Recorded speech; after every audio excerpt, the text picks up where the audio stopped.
Welcome. Welcome to a workshop provided by Equity and Inclusion, as well as supported by the college and the college's president, as well as the president's campus cabinet, which is key to the work that we do here at Edmonds Community College. So I just want to say welcome. I'm glad you all could come out and so we could work together. It's really important when we think about doing workshops that we really think about how do we lean in together, how do we learn together, how do we work together.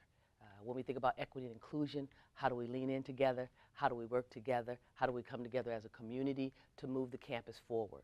We do have a mission here, teaching, learning, and community. We also have our new core themes, which says that we are guided by innovation, equity, inclusion, and a global perspective. And so we're at the college now trying to figure out how we bring that to life. Like, how do we work together to bring it to life? And so this is just a starting point in the screening and the hiring process to begin to think about how do we bring on individuals that can help us move the mission? How do we bring on individuals that can help us push equity and inclusion?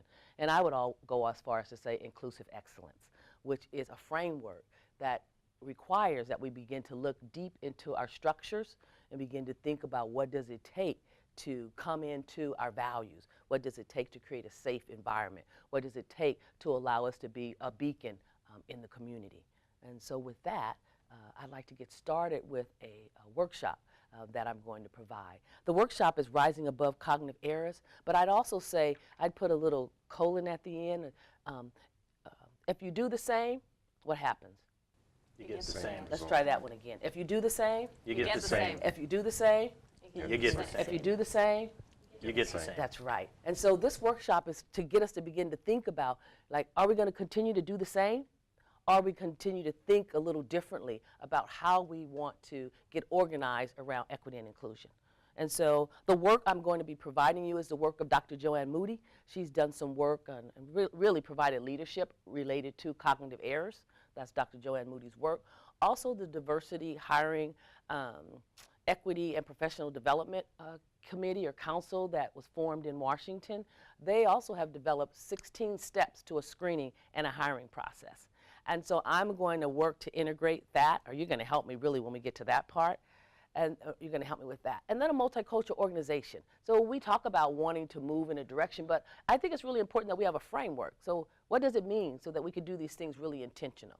And so there is a format out there. There's a framework called the Multicultural Competency Organizational Development Model.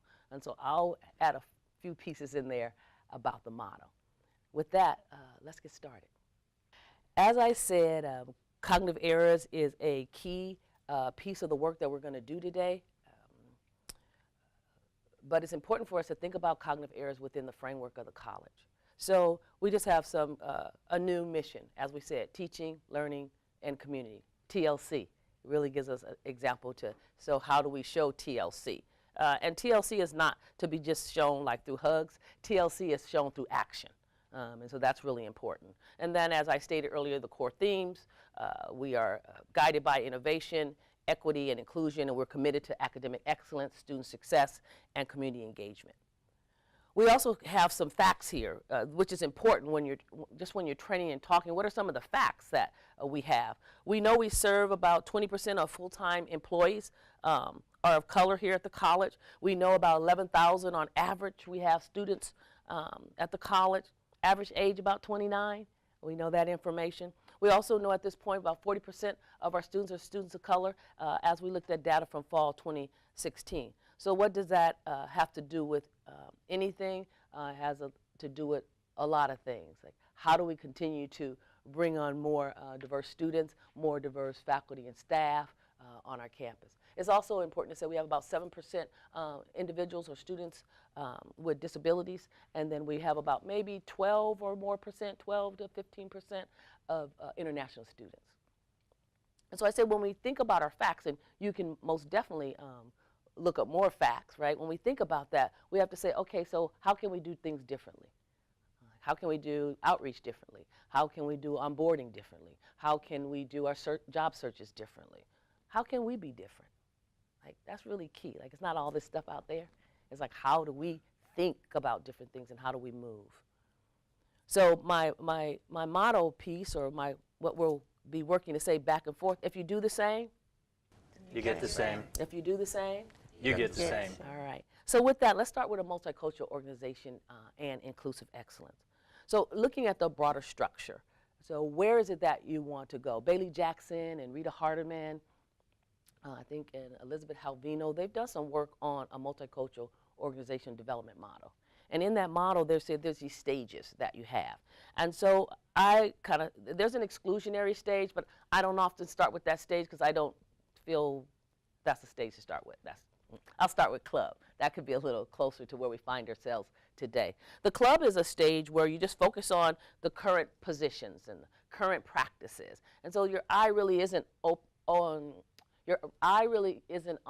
broadening. Your eye is on what you know, what you see, what you've experienced. The compliance organization, they're focused on we just want to comply. So we just want to maybe hire X number of diverse folks. We want to hire X number of underrepresented individuals. You just want to comply. But I think we all know you don't want to just comply. In my opinion, you want to see what does it take to integrate and move our organization. Affirming. That's when you begin to affirm and believe more in your vision and your mission. And you begin to affirm. You begin to think about what does equity look like at Edmonds Community College?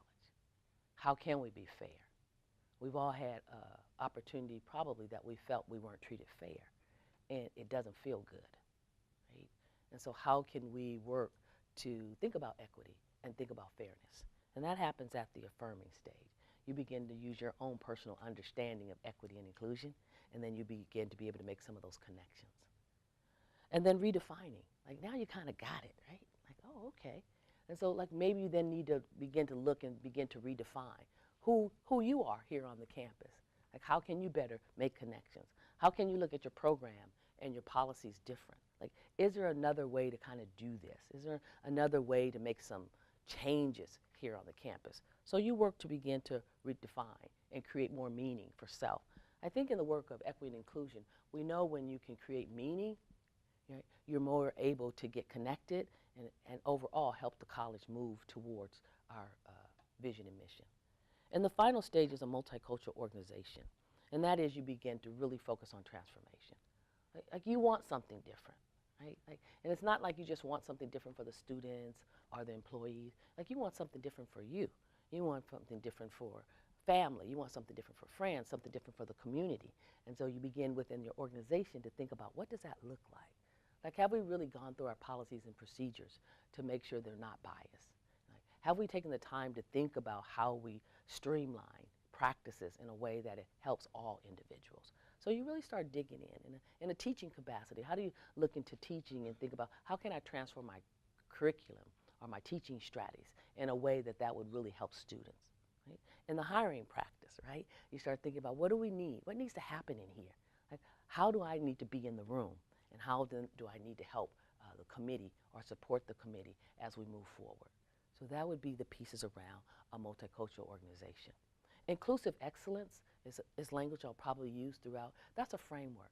So inclusive excellence says that you are looking at your policies, your practices, and your procedures with the goal of inclusive excellence, which means like, yes, you can be excellent with the skills that you have. Like that could be excellent, but am I thinking about how I can include folks in that, bring their skill sets, bring their decision making, right? How can I do that? And that's when you start focusing on inclusive excellence. So some folks often say, well, we are excellent. I say, okay. So then let's now go on the other side of that and see who are we including in our decision making? Who are we including to come and have a conversation today, right? Who are we including when we're working at the front desk or helping students in advising, right? Or telling folks, by the way, this is how you can get some help. Who are we including in that, by the way, right? So inclusive excellence says you're starting to think about that, right? And so you get more broad, and you're really thinking about ways that you can connect, create meaning, and help the college move forward, becoming a multicultural organization. All right, so what does this have to do with the hiring committee? A whole bunch. it's important for us at this college to hire individuals that support our values, core themes, our mission and vision. That's really important. And we have a new mission and core themes: teaching, learning, and community. And at the college, we're working to begin to say, what will that look like for each one of us? What will it look like for our programs? What will it look like for our services, right? And so in hiring, in HR, doing the same work, starting to think about, like, what is that going to look like in the hiring practices? So it has a lot to do with hiring, because we all are in the room trying to listen. We're reviewing applications, writing job descriptions. Like, we're doing all of that work at the end, hoping to bring on someone at the college that supports the college's vision and mission and commitment to belonging and meaning. Any comments or questions? All right. So if you do the same, You get the same. oh, come on. If you do the same, You get get the the same. all right. That's true, right? You just keep doing the same old, you get the Same. same old. Same. Yeah, I like that part. Just get the same old.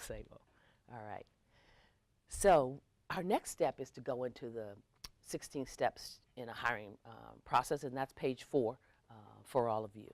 As I said early, it's a DHPD, 16 steps in this hiring process. Some folks may say screening/hiring process. Some folks may say search hiring process. But it's the diversity, equity, and hiring professional development committee that was, as I said, created. I think it's been on board maybe for about, I'm going to say about 5 years now. It came, the DHPD would be staff and faculty and administrators and exempt that have come together from the 34 community colleges. All 34 were invited, and then individuals came together to begin to think about this, like, what's going on in our hiring practices? Like, is there a way to frame this to move equity and inclusion forward? And out of that, the leadership in that committee said, hey, let's start thinking about ways we can really look at a full process to a hiring or a screening process. And so the first step, today I'm not going to go over all the steps with you. I'm going to highlight a few and then move you into cognitive errors. And I'm going to highlight them so you can begin to think about, how does cognitive errors come into each one of those steps, right? So you have these steps, but you can make some errors along the way. And so the first step, which is page 4 for you, would be assessment of needs for a position. So 16 steps says you really have to start thinking about, have you assessed the position? Have you assessed the needs? Have you made any changes or adjustments that you need to make before you move forward with the particular position? And so I'm in a process now, and that has happened. Like, they are trying to assess, like, what does the college need? So I think that's a key one. I think open selection versus direct appointments. That's a conversation that constantly comes up. When does the college make direct appointments? When does the college make decisions around open searches? Like, when does that happen? What are the sort of rules around that or policy around that? I think at Edmonds, most often it's been you go to an open search. Job description. What needs to be in the job description? And how do we not just mimic the old job description? Because that's so easy to do. We're like, this is what the person was doing. Now we'll just mimic. Well, if you go back to step 1 and you look at your assessment, then your job description probably won't be the same, right? Because you're assessed. And if it is the same, that's okay. At least at the end of the day, you know you assess for what you need in the position. And then outreach, recruitment, and advertising. Where are we reaching to? Like, in this whole social media world, you have different journals, different newspapers, but how have we determined where will we reach out to? And do we have a consistent reach? Right? We may have different journals, but is it consistent in how we reach out to our communities? So we know there was a while folks would just say, well, we'll just put it in the Chronicle of Higher Education. Okay, one place. Now we're sort of saying, have you thought about the diversity in your community? Have you thought about that? And if you've thought about that, then you begin to think about other types of journals, other types of materials, other types of ways of outreaching and getting your message out. And then the hiring committee. How do you call a hiring committee? You know, is it like, hey, hands up, I want to come in? Okay, is that the way you do it? You could. You just need to know how you call one. Do you think about diversity? Like diverse thinking, diverse departments, diverse as in race. And then just to really be clear here, race is just the color of one's skin, which has been socially constructed. Okay? So do you think about that? Do you think about gender identity? Do you think about disabilities? Do you think about veterans? Like, what are you thinking about when you call a hiring committee? The hiring process says, hey, think about that. And then the application process, how does it work? Like, is it smooth? Right? Like, is it a smooth process? When you get feedback from candidates, do you try to make those adjustments as a way to continue to make it even smoother for all candidates? I know sometimes some campuses, when you have to write a question, they will give you a certain number of words. Others will leave it wide open, right? Well, you have to be careful because you can come into a cognitive error there. Because if I write 3 sentences, because I'm direct and short, and then someone writes a paragraph, right? Is this person's work stronger than the three sentences? Can't answer that, because what has happened is you have not given the candidate guidance around how many characters or number of words that they should include. So you can't really tell, well, were they rushing, right? You can't tell, or are they real succinct in their writing, right? So those are things you have to think about in that application process. Screening applications. So screening applications is an opportunity for individuals to look at how do you screen applications, what guidelines and processes have you put in place to ensure that the screening application process is fair, and when we get over to cognitive errors, that you can eliminate as many cognitive errors as possible. And then the interview process. What's that like for you in the interview process? What rules have you already established? How have you thought about the interview process? How have you imagined what that process would look like? And then ranking. Are you ranking? Are you making recommendations? Right? That's a thing we continue to go around at different colleges, right? Like, are you ranking or are you making recommendations? And when we get to cognitive errors, we'll talk about that a little bit more. And then campus, I don't have my glasses on. Here we go. How about campus forums? Are you going to hold campus forums? You can or you can't. You want to be careful with forums because that's probably really informal. And so if you are, how have you trained up the campus community in a way that they can come into those forums and really help the college as a whole make a final decision? And reference checks. You know, in reference checks, you do have an opportunity to add different types of questions. So what questions have you chosen and been approved through HR related to reference checks? 12, the role of the appointing authority. Who's the appointing authority? Who makes the final decision on the hire? Is that person trained up? Does that person have the appropriate information they need as a way to make that final decision? And then job offer. Who makes the job offer? Like, does that happen through HR? Does the appointing authority make the job offer? One of the things you want to consider in job offer, are you looking at, do we have a steady pay? Are you looking at pay differentiation? You know, sometimes you give a range. How do you make a decision on the range? Right? Those are things you have to think about early, like how do you make a decision on the range? And then starting the job. How do you help the person get started?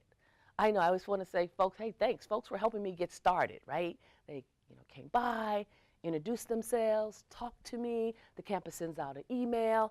Just ways you could feel like, okay, they know I'm here, right? So I think thinking about that.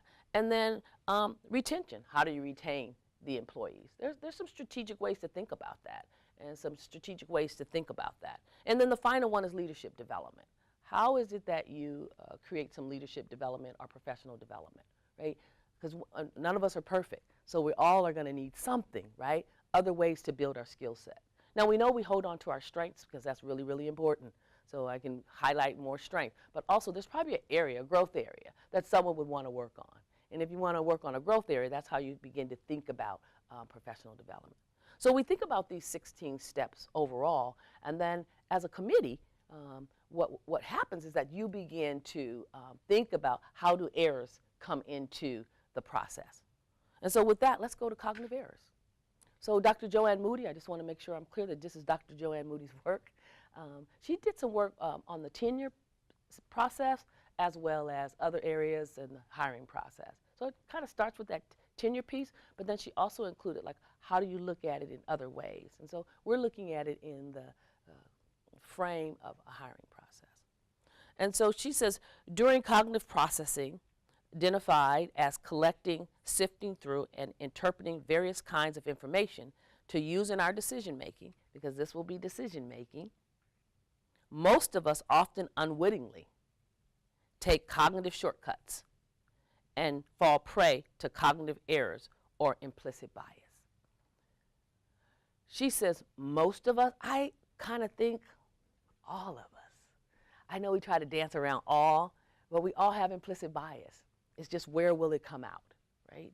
And a lot of it happens with the way the brain is, the way the system works. It does a lot of automatic decision making, right? It has a lot of information that we've gathered, right? And then we use the information that we've gathered, and then we make some decisions. Some without our knowledge, because that's implicit bias. That's that hidden, really deep hidden, unconscious, subconscious information that you don't have access to until it comes out your mouth, right? And then someone says, is that what you meant, right? And you think, I'm aghast, no way, right? And you probably didn't, because we all have good hearts. Like, you know, we all have a good heart.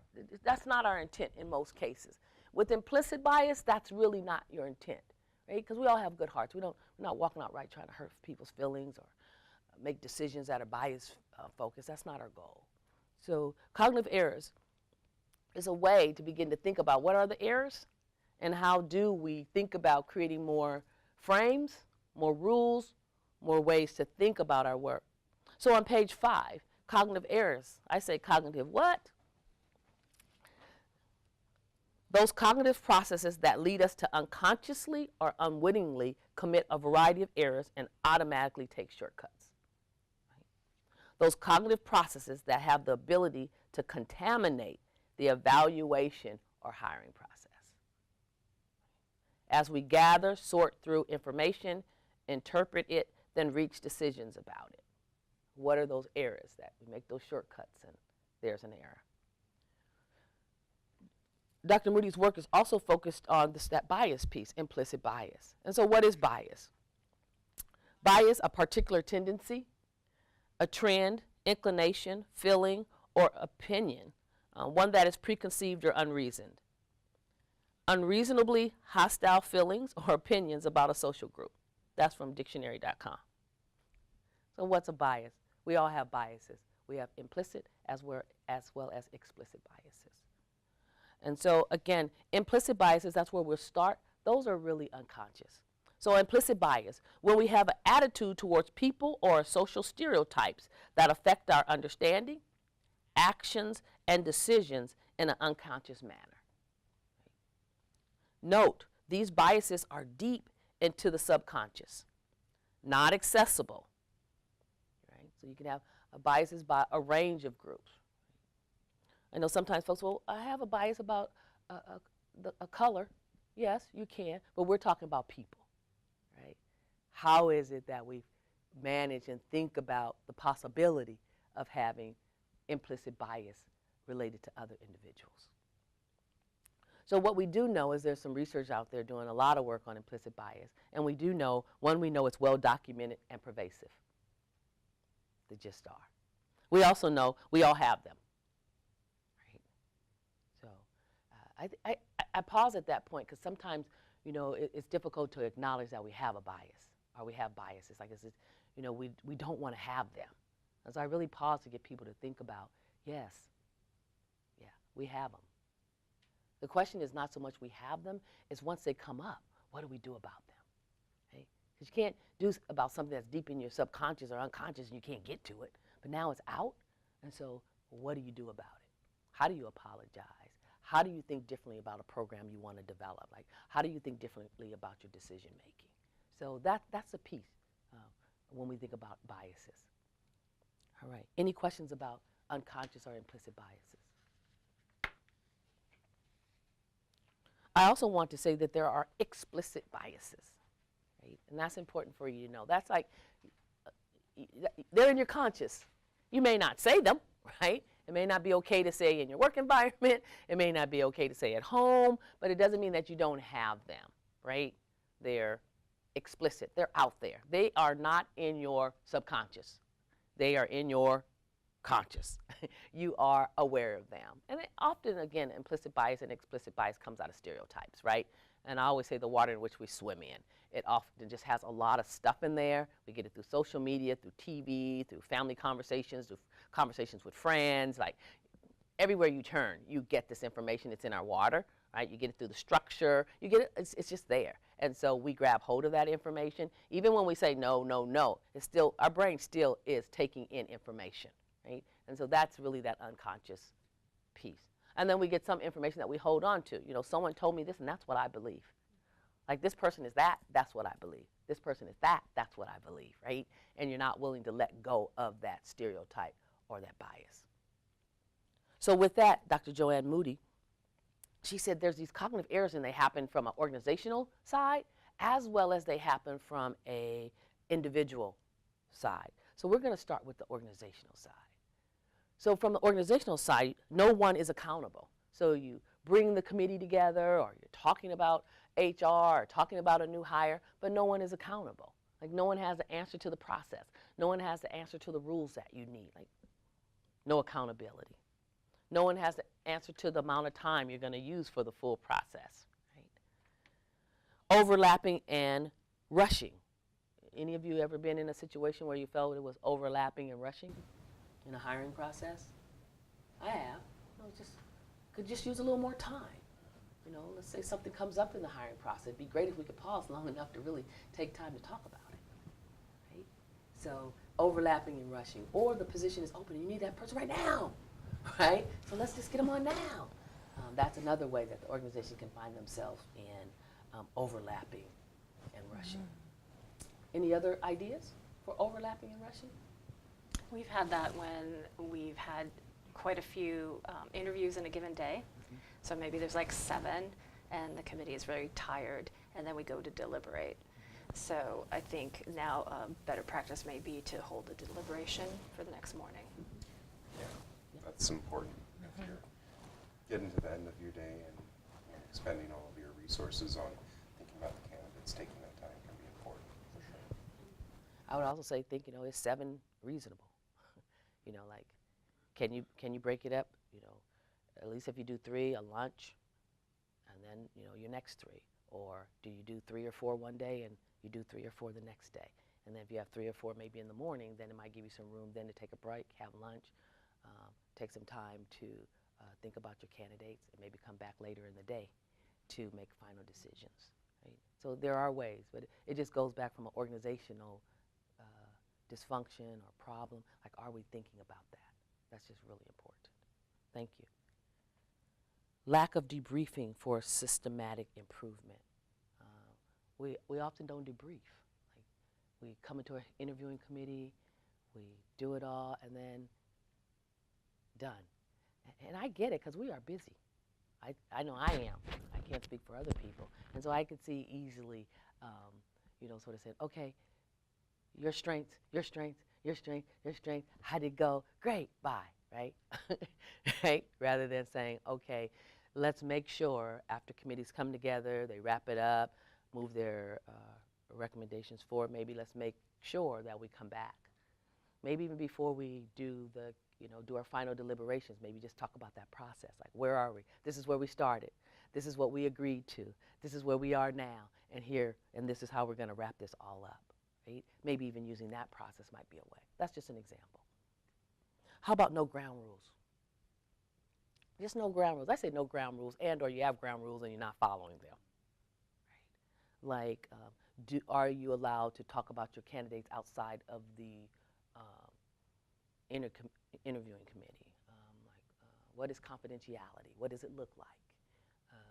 You know, just some of those pieces. What does confidentiality look like? What does privacy look like? What has been your discussions around the position? Those types of things come in your ground rules. Right? Again, it's back to the process. This is what we agreed to here. This is what we agreed to here. Like, in each stage, what have you agreed to? All right? And then no coaching or practice. Well, that won't be our story today, right? But no coaching. There's not someone in the room coaching you, sort of saying, hey, think about this. Think about this when you write your job announcement. Or think about this pieces as you come to this phase of the interviewing process. And then practice. Like, let's kind of practice. Let's talk about it a little bit. Let's talk about what it might look like. And then the final one is absence of reminders and monitoring. That's just really important to have someone in the room that can help you. Like, oh, we missed that. We agreed to that at stage 1, so let's see how we can incorporate that into stage 2. Any comments or questions? We're on page 6 for the organizational dysfunctions that exasperate these individual cognitive errors. All right, we made it to the 15 individual cognitive errors identified. Right. So I'm going to pause before I go into the 15 errors, and I'm just going to tie some pieces up. So we started off with saying, hey, there is an organization. We have a vision at this college. We have a mission. We have core themes. We are working to fulfill our mission and our core themes.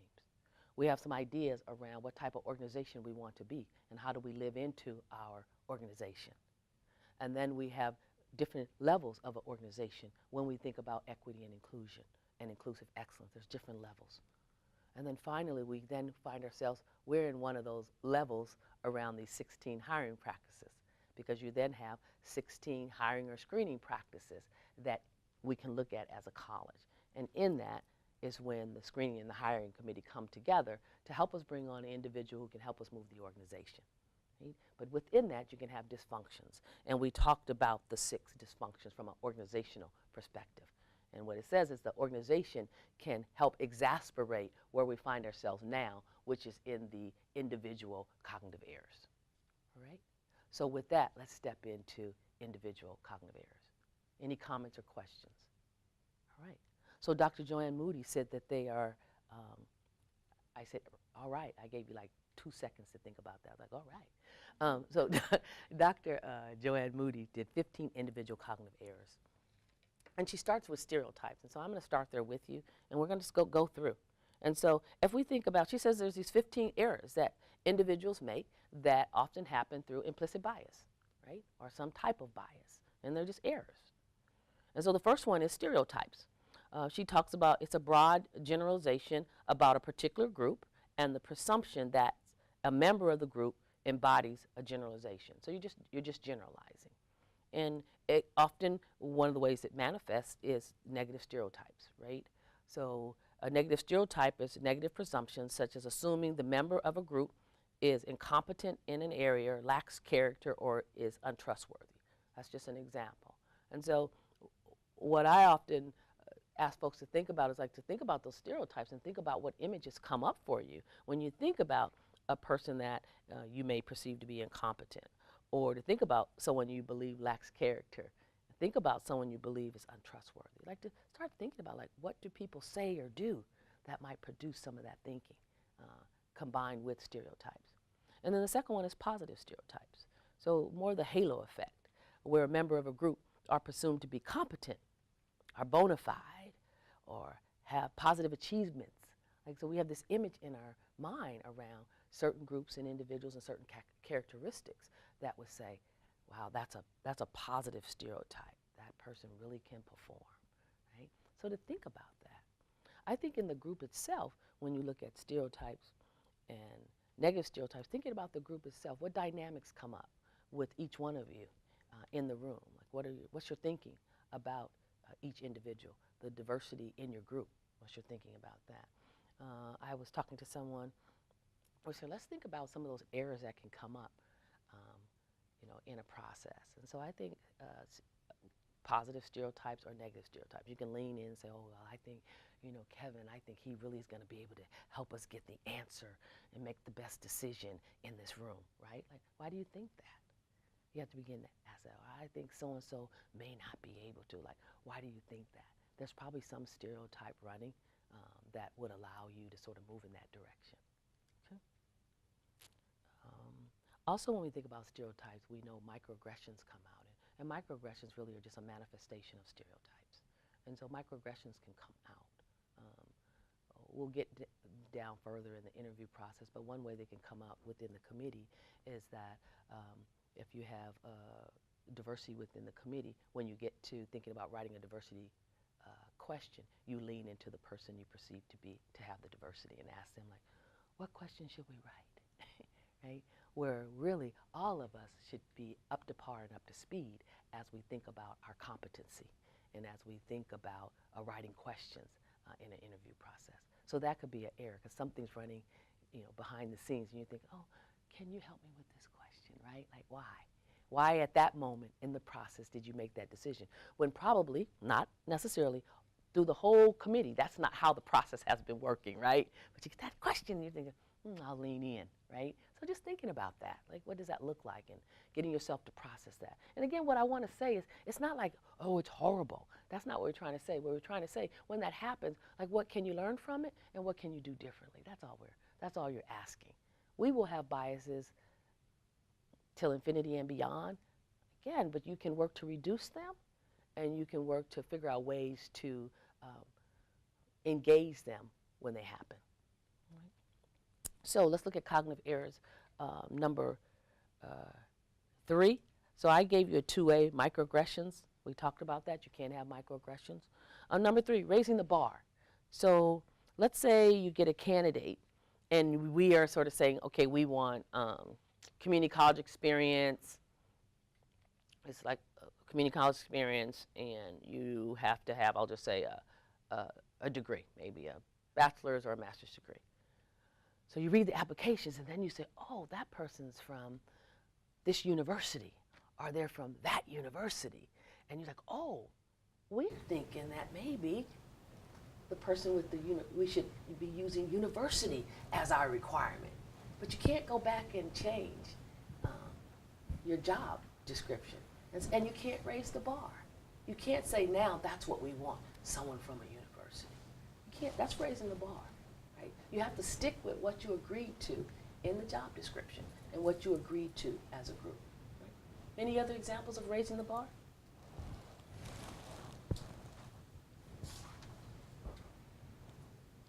Well, I think the college experience, the different levels, is a good example. But also years, like if you advertise for 2 years of experience, but you're only looking at 5 years of experience, then you're not really looking at that, whether it's education or experience. Changing what you've posted would definitely be problematic. Yep. Okay. Great. Elitism. I think this comes in also, elitism. When I see it more when you're thinking about, I think for us sometimes it just often comes in when you're reading the Vitas or the applications, and they're telling you, I don't know, they've traveled and they've graduated from this university with these honors, or like you start determining in your mind, oh wow, I want to go to that university, and I think very highly of that university. I think very highly of that particular award that they received. Right? And so you start, those individuals who don't have those particular qualifications, you start thinking, maybe we won't bring them through. They won't make it from the application process into the screening committee for our final selection. So just thinking about how is it that we manage our own concepts around what is sort of greater or better when we look at like awards and education background. Yes. I think where I see this happen sometimes is when candidates are alumni of the same university as one or more of the committee members. There's that affinity there that says, they're an alumni of my school, yes, therefore they're good. Yes. Yeah. That's a great example. I'm going to use that in the next one. Yes, that's a great example, right? Elitism. Like, hey. And then first impressions or snap judgments. I think that's really important. I would say some of the ways I know it could come out in is individual's attire, like what you perceive someone should be wearing in an interview process, right? I know that it could come out there. So just thinking about what's your first impression, or if the candidate doesn't shake everyone's hand in the committee. Right? It could come out there like, oh, I was expecting the person to shake my hand, didn't get it, right? So you're like, that brow's already up, right? First impression, or how the candidate may start their good morning, right? So those are the types of things you have to really think about first impression. And really just challenge yourself, like, if it's dress, like what is it about the person's dress that I take issue with, right? What is that? What does I take issue with because they didn't shake my hand?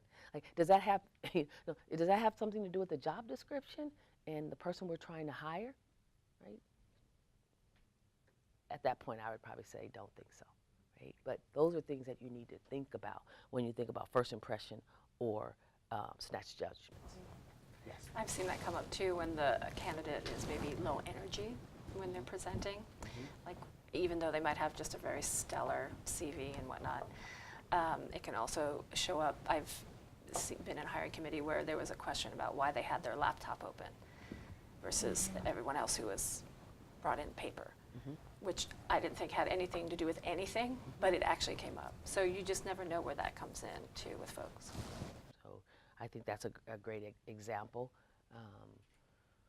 Well, all examples are great because one, you make decisions on valuing your own questions, right? So all examples are great examples. I just want to make sure I acknowledge that.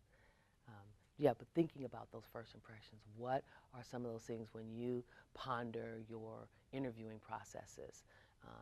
And you know, we've had many hires, like what's your thinking around how someone should look or dress or wear or what they can use and cannot use? What's the process for that?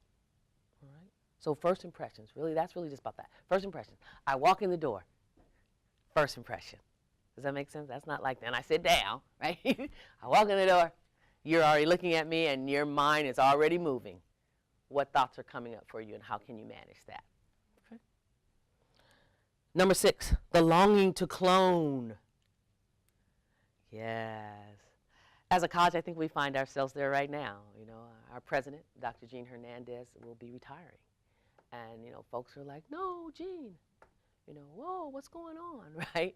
And, you know, folks, or, you know, you could be in another department, right? And your person is leaving. Like, no, that person really did this, this, and this. We need them, that's what we need, right? Or I think, as was used earlier, we're all from the same university. We just want to clone one more from our university because that's what works. You have to be careful with longing to clone. And I think one thing to think about is when you get caught up in that longing to clone, remember that the person was able to do their work here. You know, when I think about Dr. Hernandez, I think she took us to a point. And now the college is beginning to come up with other ideas around where we need to go, right? And so it's important for us to think about our future.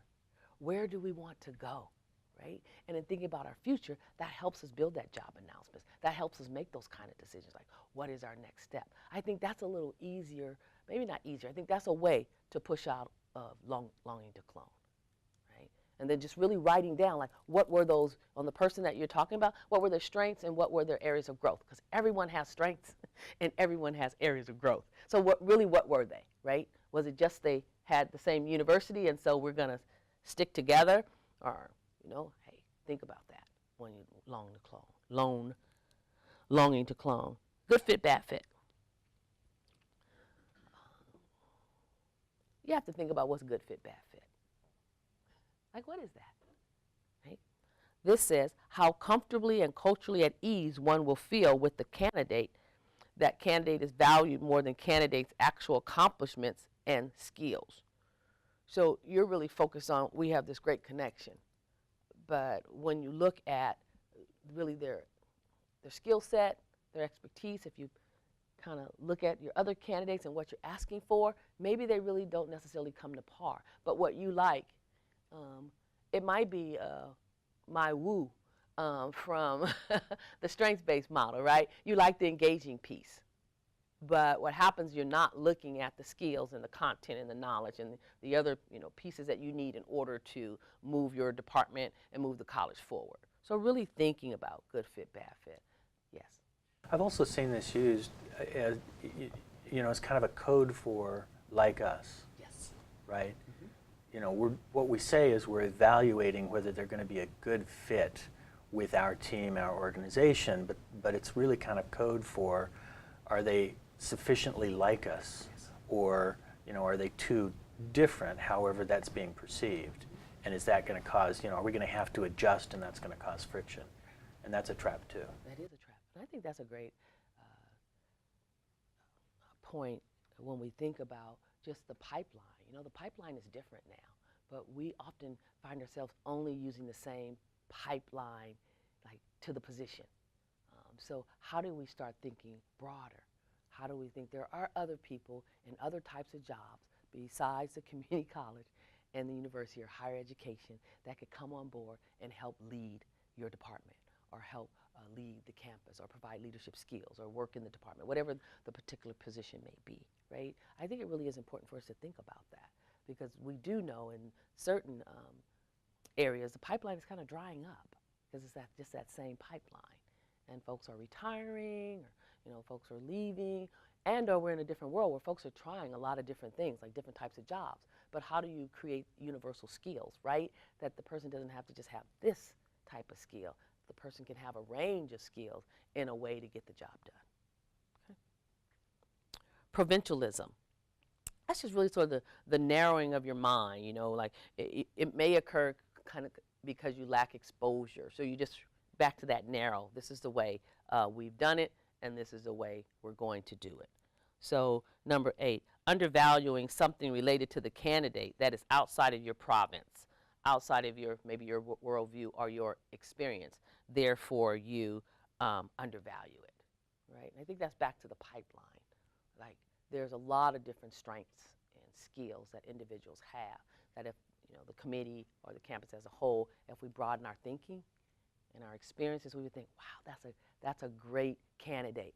That individual can really help us move the organization in the direction in which we want to go, right? And the piece that they bring, that strength that they bring, it's not like we necessarily thought about it, but now that we see it, wow, that might be a way to help us go to the next step, right? Number 9, extraneous myths and assumptions. Undermining the collection analysis of information. So you've collected the information, you've analyzed the information, and then it's almost like, well, maybe not this candidate. I can't put my finger on it. I don't know why, but just maybe not this candidate. That's extraneous myths and assumptions. Like often you hear folks say, I don't know why. Well, in a committee, you have to be able to say why, right? You have to say what behaviors led you to your decision. Interviewing is behavior-based, and I'm not sort of saying there's not a connecting piece as a part of the process because it is, but it's an and too, and it's about a behavior-based model. Wishful thinking, using opinions rather than facts and evidence, right? So we wish the person could do this, and we wish they could do that, right? So it's your opinions. It's not facts. It's not what you asked for in the job description. It's your wishful thinking. And we do know we get some aha moments in the interviewing process where we think, oh, we should have asked that question, right? Oh, we should have added that to the job description. We know we get that. However, too late, right? You have to really stick to what you agreed on for your rules in the beginning. Like you have to stick to them and just know it's a learning lesson, right? So just be careful with that. You have the evidence now before you. So you can't get the evidence and now say, oh, well, we wish that person would have had 5 years of this. That's not what you asked for. So just be careful in the wishful thinking.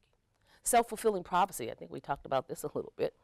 Structure our interaction with the candidate so we can receive information congruent with our assumptions or avoid information incongruent with our assumption. So this can happen, I think, often too when you find yourself doing some of those, like you take a candidate to dinner or you take a candidate to breakfast, right? Or the committee finds themselves in more of an informal place, then you could find yourself really asking some questions that lead to what it is you want to hear.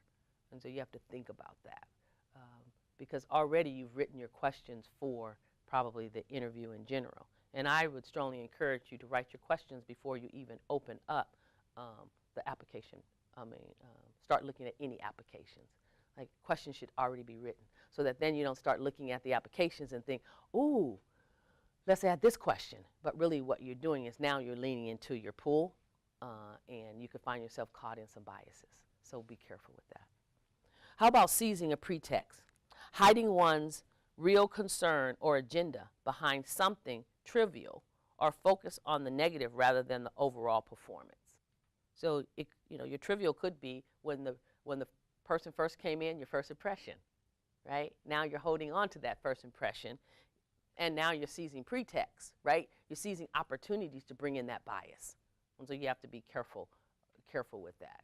Like, this stuff is so serious overall. Like, it really takes a lot of work and a lot of commitment to think about what is your positionality and your role on a hiring or screening committee, and how do you come present, and how do you all work with each other to ensure that you reduce as many biases as possible, and you're following your rules and looking for that positive outcome.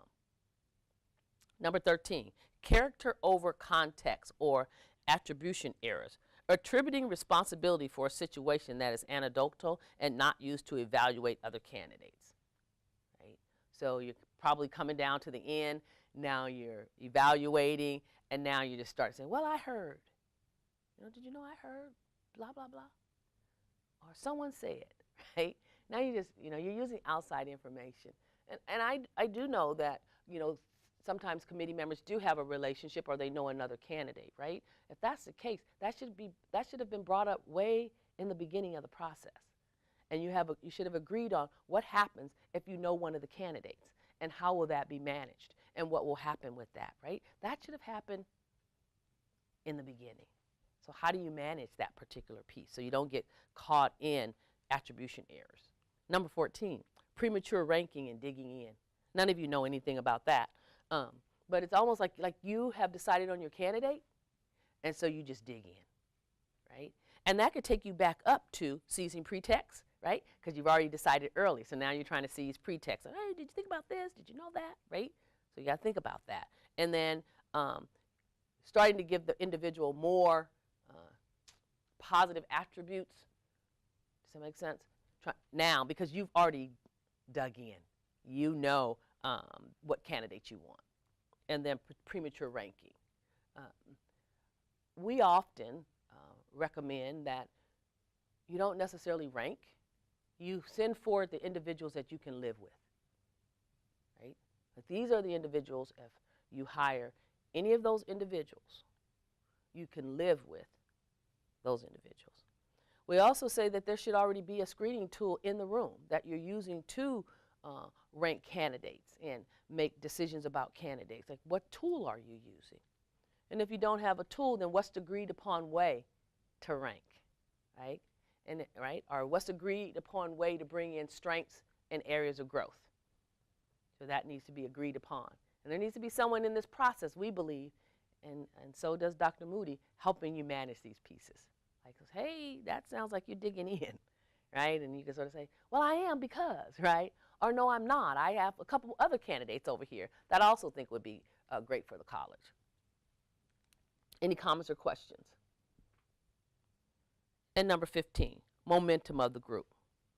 What direction is the group going? If most group members have rallied together for their favorite candidate, it may be difficult to encourage people to step back and look more objectively at other qualified candidates. So how has that momentum happened?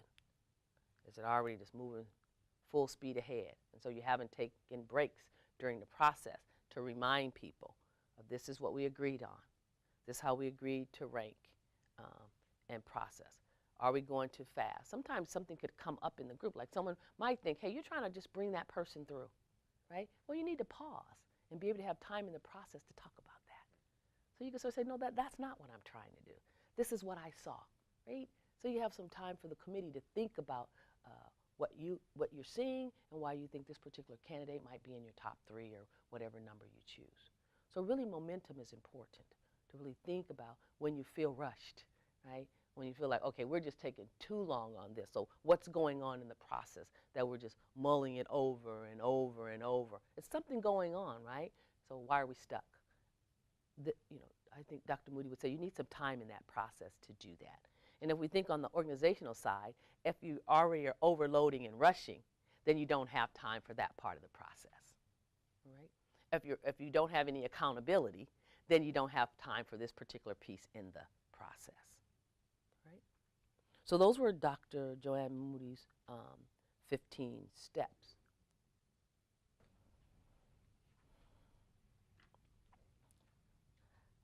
So I also want to make sure I highlight a piece around the interview process in writing interview questions.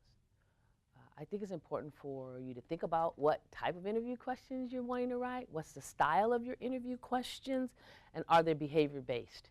We know more and more agencies are moving to behavior-based questions. So what can they tell you that they've done versus like, well, how do you feel about this? Okay, so you have your how do you feel. Now, can you give us an example of when you applied that particular feeling? Or can you give us an example when you applied that particular type of value?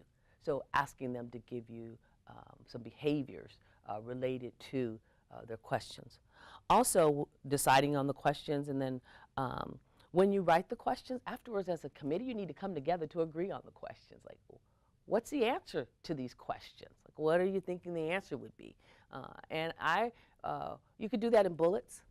You could do it even with your grid. You could so if they just give us one example, it's kind of this, we would score it that way. If they give us 2 examples, we might score it this way. So you can even begin to think about, like, how are you scoring your questions? And then again, what is the answer? If they just gave us 1 example, is that enough? Is someone able to give you more than 1 example or more than 1 value? Like, just thinking about what particular question you ask and then what you are hoping for the answer would be. Right? And we know we've come into times where we thought it was this answer, but all the other candidates answered it another way. So that's great. Then you come into a conversation about that. It seems like this is consistent across the candidates. And so how now do we want to evaluate that answer? Right? Also, I want to say that it's important for you not to only focus on what you perceive to be the diversity or the equity question. In my opinion, when a candidate has a high level of multicultural competency or understanding of equity and inclusion, you will hear it throughout the questions. I'm not saying it'll be in every one, but if they talk about their leadership, you should hear it within a leadership question. If they talk about the work that they've done, you should hear it in the work that they've done. They talk about the service they've done. Like, you should hear it. So I would say, as you're writing your question, think about what are those pieces around equity and inclusion that you would expect to hear as folks are answering all your questions. Because what we know is you can go online now, right? And you can find a ton of questions that people perceive to be diversity or equity and inclusion questions. And that's not what we're looking for. We're looking for someone who has integrated, right? It has some level, when we think about a multicultural competency model, some level of understanding that can help us move forward, right? So I just think, because that's the goal. We want to move forward. We want to bring on the best hire. We want to have relationship. We want to have a sense of belonging. We want to live into our mission and core themes and our vision. And so just thinking about that when you write those questions, because that's critical. Because you've already evaluated your applications. You've already brought, whatever your particular number would be. I'll say 5 or 6. Now they're in the room with you. It could be 7. That's just an arbitrary number.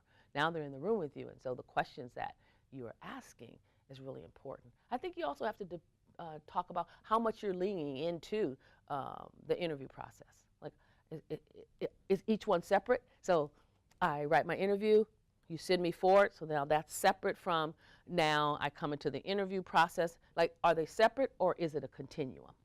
And I think you need to think about that. How you think about the interview process. Are they ending points or is it a flow? Okay. All right, screening applications. Page 8, a multi-step process.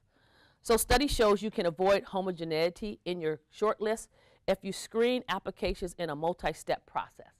So thinking about what would those steps be? Like, do you first talk about your candidates alone, right? Do you think about it and write down the behaviors or the strengths or the areas of growth for your campus? For your candidate. Do you do that first? Do you then talk about, okay, do we want to bring forward our top candidates? Right? So just think about what your process would be. Do we talk about why we want to bring those particular top candidates forward? So everyone can have a conversation. And then you might have some misinformation. So that's a great opportunity for the committee to sort of say, well, that's not exactly what they said, right? So you might have an opportunity to just talk about it and really land on how you want to move to the next step of your hiring process. A checklist can be useful for removing incomplete or distinctly unqualified candidates from your application pool. And I think that really happens over HR or through NeoGov. Like, what's your checklist? When you look at the job description, how are you checking those boxes to ensure that the candidate has met the criteria? Because that's really important. Once they land then in the screening committee, our job is not to begin to think about, well, did they make it or they didn't make it? That's not our job. Our job is now that if you've done your job on the first step, then our job is to get in there and then make decisions around that application process. And then avoid rank ordering candidates prematurely. It's not that you can't rank order them, but prematurely, which that goes back to digging in, right? Like you decided early. I would say if folks were sending their candidates to me, I would say give me the candidates that you can live with, right? I know in other organizations they're doing the same thing, however many you have, right? But these are the ones, once we do our reference checks and go over the information that you've given us, then we can make a decision on what particular candidate. Do we want to narrow it down to 3 and then have another set of interviews? But whatever your process is, just really make sure you think about it and work to stick to it. And then refer to criteria. Refer to criteria in the evaluation form and the checklist to support opinions with facts and evidence, because that's really important. Because I mean, our opinions, there are opinions, but we have to be careful because they can very well be biased. So really stick to what are the facts. What did the job description ask for?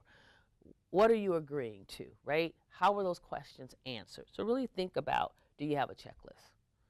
And then, so that's screening applications, a multi-step process. Any comments or questions? So the next phase is, I gotta do something different. So your language would be, we gotta do something different. I can't hear you. We got to do something different. Right. I gotta do something and We gotta do something different. that's correct. So that's the next step. So we've gone to, hey, if you do the same, You get the Get the same. same. all right, now we're at, I gotta do something different. And so let's talk about ways to rise above cognitive errors and the remedy for dysfunctional practices. And this is Dr. Joanne Moody's work still. This is her whole piece around this work. So clear intentions by individuals to avoid errors is foundational.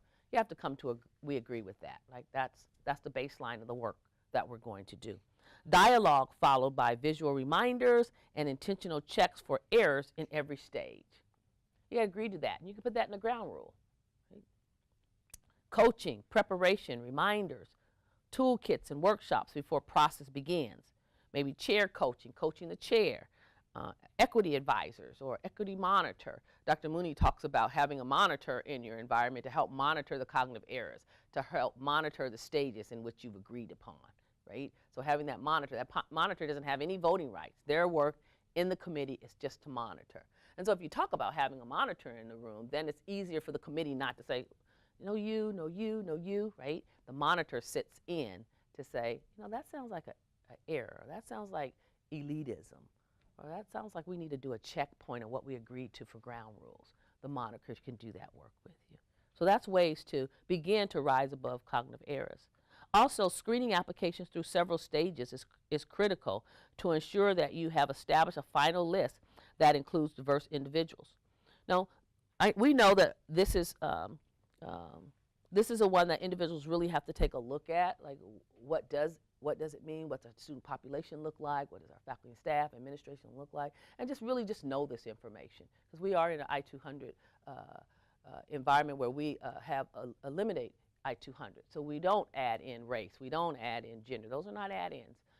But you do have an opportunity to think about your campus, to think about a diverse group of candidates in ways that you can ensure, right? So what we've done in Seattle, or in Washington, I should say, we've just broadened our outreach. If you reach out, you're going to get a diverse pool. And then you bring that diverse pool in, and then you screen and make some decisions. Does that make sense? So it's just the reach. And so I think, in Washington, we focus more on outreach. How do we reach further out as a way to get a diverse pool of candidates? And then, again, they come in, everyone comes in, meets qualifications, and you move forward with your screening process. The specific process that a search committee follows for reviewing, screening, and ranking applicants will differ by department, position, sheer size of the application, and other factors. So the process that you follow can differ, right? However, your ground rules have to sort of you create consistent ground rules in that difference. So maybe you might have a larger group for a different hire, right? Like maybe there's more folks that want to be a part of the hiring committee. So you just may have a larger number of individuals on the hiring committee. You may have a hiring committee where you want a larger percentage of the folks from the department on the hiring committee versus folks from the larger community. So those types of things can adjust. The 16 steps still require assessment, looking at the job description, right? Reducing implicit bias and other types of biases. Any comments or questions?